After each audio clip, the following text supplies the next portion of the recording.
The following program is a special presentation of the Big Ten Network, produced in association with the University of Wisconsin. He's a young gun in the telecommunications world, one of the people who will help determine the course of our information economy. And he'll tell us just what that course might look like next. Stay with us.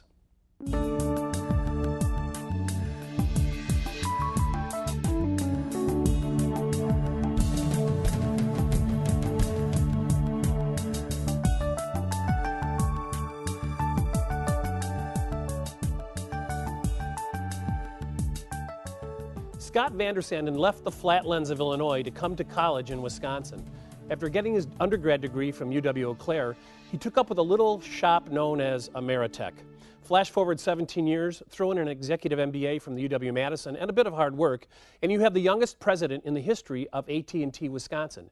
And Scott VanderSanden joins us today. Scott, welcome. Thank you very much. Thanks for joining us. No problem. Okay, I'm going to start with a real easy question. How fast will the internet get? How fast will the internet get? I think no one knows how fast the internet will get, to be honest with you. I think what people see today will be much like computers, personal computers 10 years ago. They double and triple in time. It's called Moore's Law, I think. Right. And nobody knows how fast they'll get. Yeah. They'll get faster than anybody can envision today, though. Our computer is becoming, our phone is becoming our TV. Are they all going to merge? Because right now there's a lot of gadget glut from the consumer side. And I imagine from your side, it's hard to figure out what technology to commit to jump in with both feet because it's a big investment. What's it going to look like at the end? Or will it continue being evolving and a little bit confusing but exciting at the same time? If you're in my business, it's very exciting, truthfully. Yeah. What you will see is kind of what you highlighted. There will be consumer choice all across the board. What will probably end up happening is you'll have devices that meet different pieces of the market. You know, just as a selfish example, the iPhone meets a lot of that today. It's an amazing device. Can I tell you? Love the iPhone. Have some questions about the grid and its ability to really maximize it today as we speak. Yep. And I've waited off like all seasoned Apple guys till the second generation comes out. And it's a very cool device, but I think it's a good example of where things are going, to be honest with you. Will TV or will your video experience merge with your computer? Certainly. Yeah. AT&T has a product, and we're marketing it all across our 22-state footprint that basically allows you to buy what we'll call a video service over your phone lines. It's an amazing, well, frankly, it's an amazing technical feat for our company because it's still provided over, you know, the last 2,500 feet or so are still provided over those traditional copper wires. Right. And if you ever looked at what's connected to your house, it's a pretty thin little piece of copper. A lot of stuff can come over that, and at the end of the day, everything will be data. Everything today is data. It's zeros and ones moving across the network. Consumers get confused because your telephone company is competing against your cable company, is competing against your cell company. People are crossing categories in your industries now. Where do you think that's going to go, and how tough is that for you competitively?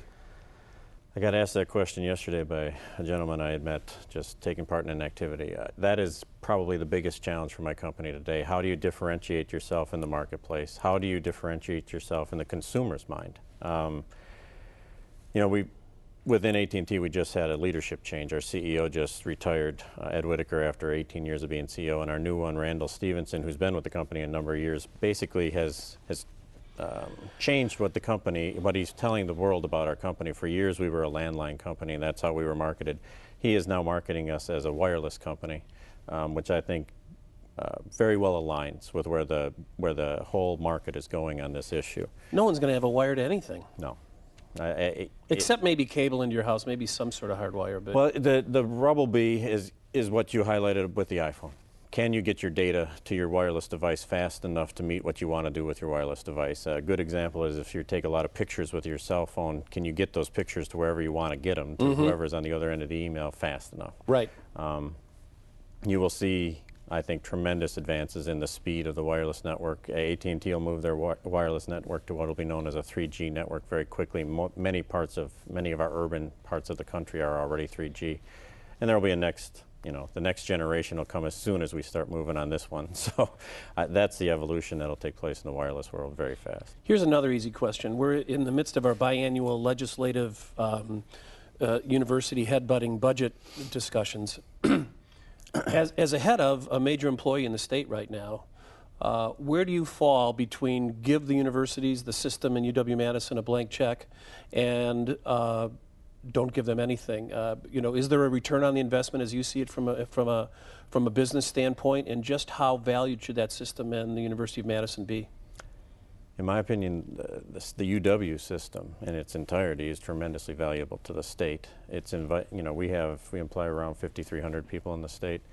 It's the basis upon which the most qualified applicants come out of. So, to my company, it's very valuable. Obviously, to the state, I think it's almost priceless, if you will. The question becomes, how do you keep the UW, or what's the proper balancing act? And watching that budget process in Madison, that's a tough thing to watch, I guess, just as a citizen of Wisconsin. So that's about all I'm going to say about that. Good. Well, you're going to say some more. I want to ask you a little bit about how well prepared you were by the system for your current position, sure, both at UW-Eau Claire and in the MBA program at UW-Madison, sure, and a little bit about your perspective about the next generation of information age workers that are coming out of the system in UW-Madison, and what they might do from your perspective to really be prepared for the way the market's going to be going forward. Okay, but that's sure, coming up next. Stay with us. We'll be right back.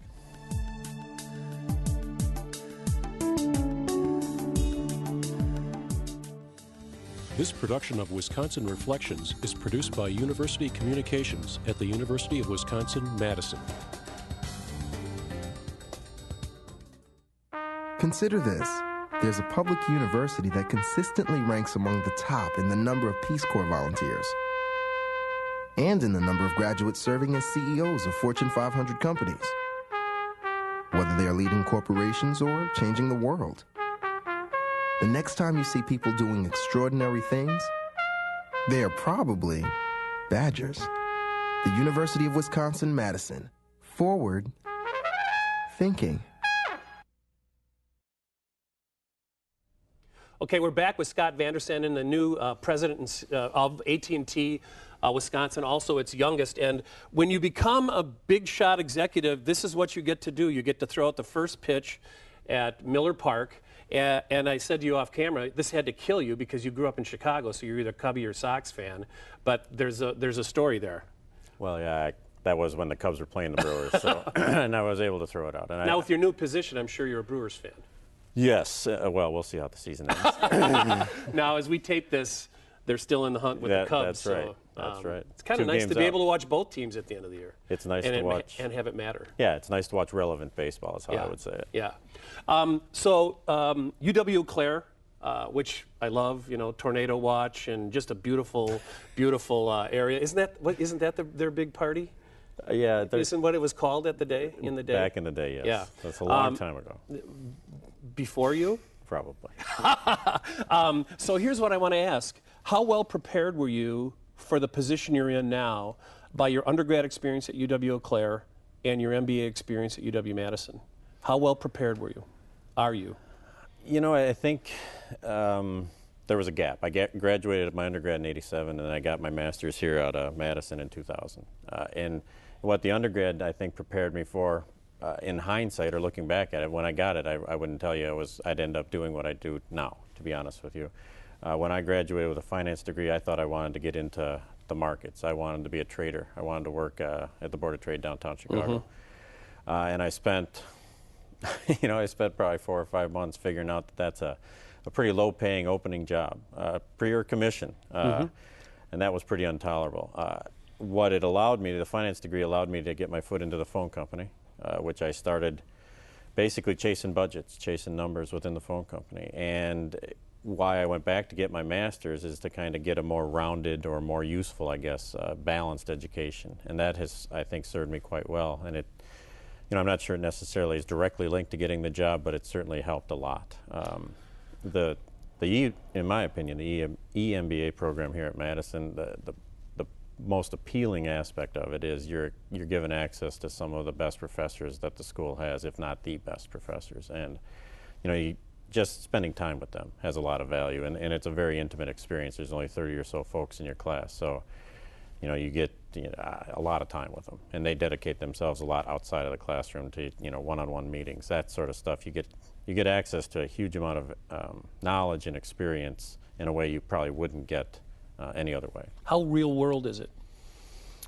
I think at the time it's as real world as they can make it. They bring in real world examples. I mean, like I said, I graduated in 2000, so what I learned then is 7 years a little bit out of date, but especially in your industry, it's like 100 years out of date. Yeah, things change very fast in my industry, but at the same time, we're a big corporation. The basics of many of what they taught you still apply. Finance is still finance. Accounting is still accounting. It's very real world, and I think the professors were outstanding. So. What perspective do you have for current undergrads in terms of preparing themselves to be employable and to succeed in the new digital business world? I think something that I heard the former Lieutenant Governor of Minnesota speak last week, and she said something. She currently works in D.C. in the education world. She said something that I hadn't really thought about before, but her perspective, and as I've thought about it since, makes some sense. The world's becoming very small, and frankly, what my company does has a lot to do with that. No Communications moves across the world in a blink of an eye. Right. I think anybody who's going to school today that wants to be well positioned for a job 5 years from now would benefit greatly from a global experience. Either second language? Certainly a second language, studying abroad if they get the opportunity, get some exposure to cultures other than our own. In total disclosure, my company's, our biggest growth areas are overseas. We're just yesterday. You and everyone else. Yeah, no doubt. We announced the president of India yesterday, a new position we never had before. I suspect you'll see similar things in other, China and many other Asian communities. The information technology and expertise is our best export right now. Yeah. For what it's worth. We'll be right back with Scott VanderSanden, and stay with us. Thanks.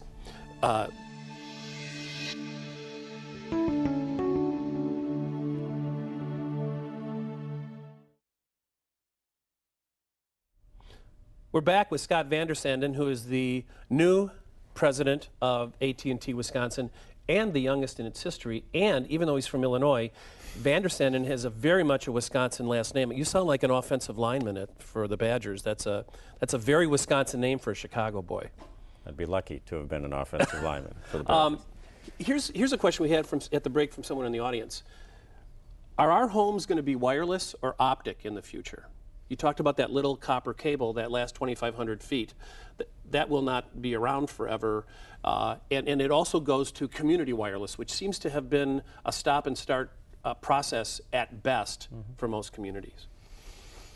I think what you'll see, like you'll see in many places, you'll see a couple different options. Clearly, as houses are built today, the preferred connection to the home, at least for my company, will be a fiber optic connection all the way to the house. As far as trying to see where the future is going, everything we know says that piece of fiber optic can provide all of the needs of that home basically as far out into the future as you can see. Is it more dependable than wireless? It's more dependable is a strange word. It can handle basically a limitless amount of data. Okay. The fiber optic can. Wireless still has limits because of the electronics on it.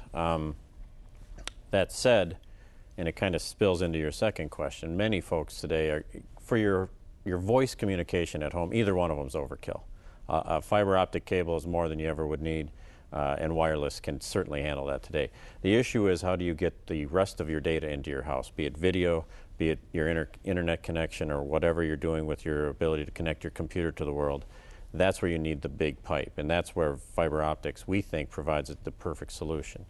Will there be wireless solutions? Certainly, there will be wireless solutions. You already see being marketed aggressively today, cards that you can insert into your laptop that you can communicate through the wireless network.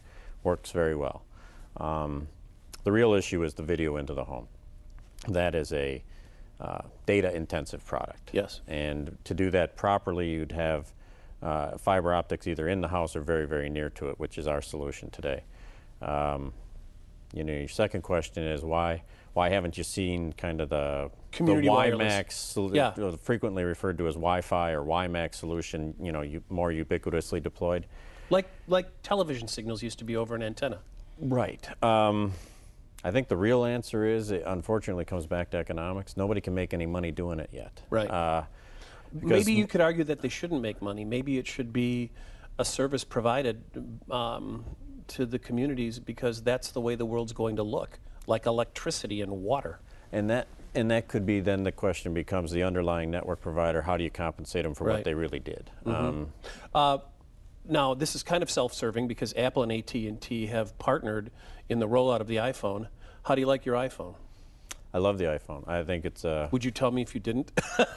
I would. Just kidding. No, I'm utterly fascinated. I'm a Mac, Apple guy, And clearly those were the first adopters. Yeah. You know, folks that were loyal Apple users, which there are many. And if you look at how Apple has kind of reinvented itself with the iPod 10 years ago or 5 years ago, you know, it's an amazing job by Steve Jobs. What has surprised you in your personal use of the iPhone? What I find to be something I previously did almost not at all was I take a lot more pictures with the phone than I ever did before. And I've done goofy little things, but now I've got my kids' picture with their phone and all, you know, that kind of stuff. Right, so when their call comes up, their picture comes up. Yeah, and you know, I've done a lot of that. Previously, I was more of just a phone user. Are you a Mac or PC household? I'm a PC household. Because I figured you were, being in the business community. So that has to be a little bit of a integration issue for you. It's all seamless. Really? You know, and I'm facing the college choice here. My son is 17, and I've got a daughter and a stepson who are all back to back. There's a lot of advocacy in the house to buy an Apple as they go away for school. Have you downloaded any music from iTunes yet? I have downloaded a fair amount of music. What's the last song you downloaded? The last song I downloaded, truthfully, was a Jimmy Buffett song for ringtones. Perfect. And this is your clan?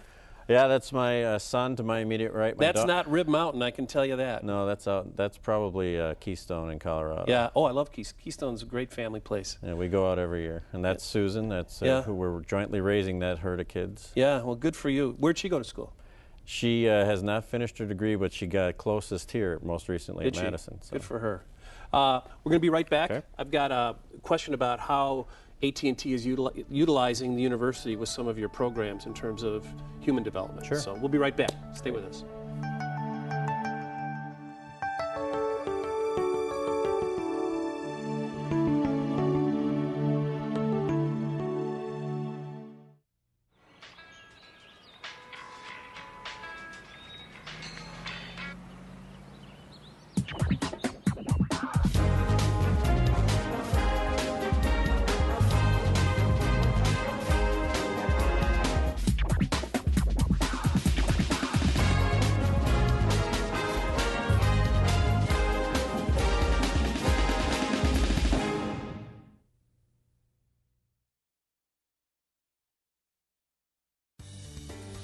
For more information about the show or to be in the audience for future tapings, go to www.wisconsinreflections.wisc.edu.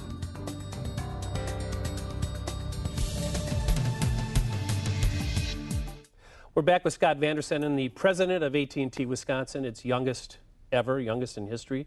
That's some serious stuff. Did you get a dry mouth when you found out you had the chair? You know, it was my predecessor who in hindsight was an extremely good mentor to me. You know, within the company, these opportunities come up in kind of strange ways. And when it became known that there was an opportunity, I guess I'm a pretty aggressive, pretty competitive guy. I went after it pretty hard, but you know, when you finally get the call that, you know, we're going to make the announcement you're the new president, it is kind of a moment. I didn't think. Prior to that call, I hadn't thought a lot about it, but when I got it, it was pretty cool. I called my parents. Good. You should have. I mean, that's something to be proud of. Now, how do you manage the guys the lifers who are 15 years older than you and think you're a punk?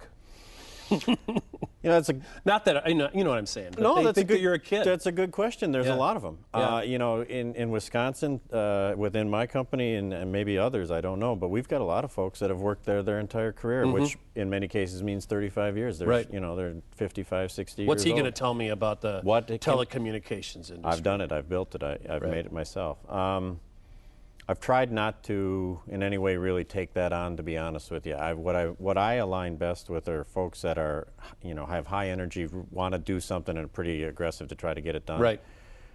I'm lucky to have most of the folks directly on my team that are like that. Many of them have a lot of experience, but I benefit a great deal from their experience. They can kind of, I use them kind of as mentors to steer me, you know, avoid this pitfall. We've seen others fail here. Right. You also benefit from a continuing relationship with UW-Madison in terms of a people program that AT&T is involved in, which is kind of like an enterprise-based partnership between the university and AT&T. Tell me about that. The people program is something that AT&T is, you know, extremely proud to be affiliated with the UW. The essence of what it does is it gives kids that might not otherwise have a chance to go to college, particularly not maybe a chance to go to this university, a chance to do that. And the way that's accomplished is, and through the help of many, it's accomplished by basically drawing them in early in their education process, sometimes as early as their grade school years, but certainly middle school and high school, and bringing them to the UW through the summer for a small program where they kind of get a sense of what's about. And then there's obviously an economic aspect to the program where they get some help paying for it. Can I tell you, that's huge. I hope you guys stay with that program. This morning I got up, had coffee, read the paper, and there was just a chilling statistic that the ratio of young men of color, Hispanic, African American, in prison versus college is 3 to 1. I mean, that's not good for anyone.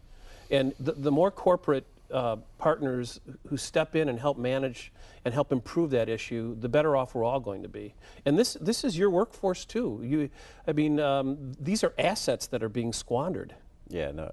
You know, an interesting statistic that you just mentioned, the contrast between going to school or being in prison. As I've heard a statistic that the cost for being in prison compared to tuition is about 3 times more for somebody who spends a year in prison. No question. To go to schooling. Yeah, just run the numbers. Yeah. I mean, it's not even a political issue. No. But it is it's an issue of humanity as well. And there have got to be better solutions. And if, frankly, I think if the private sector gets involved and the big corporate guns get involved, I think we'll see more innovative and perhaps effective solutions.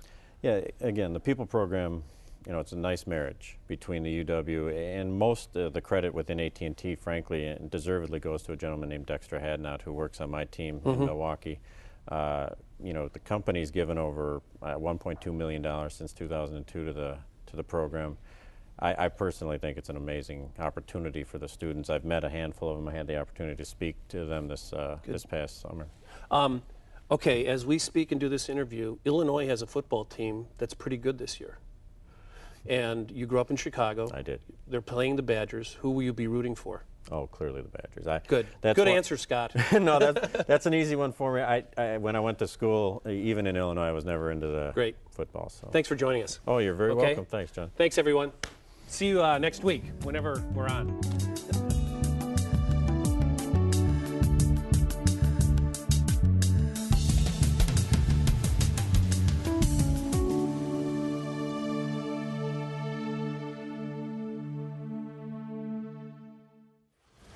The preceding program was produced by the University of Wisconsin in association with the Big Ten Network.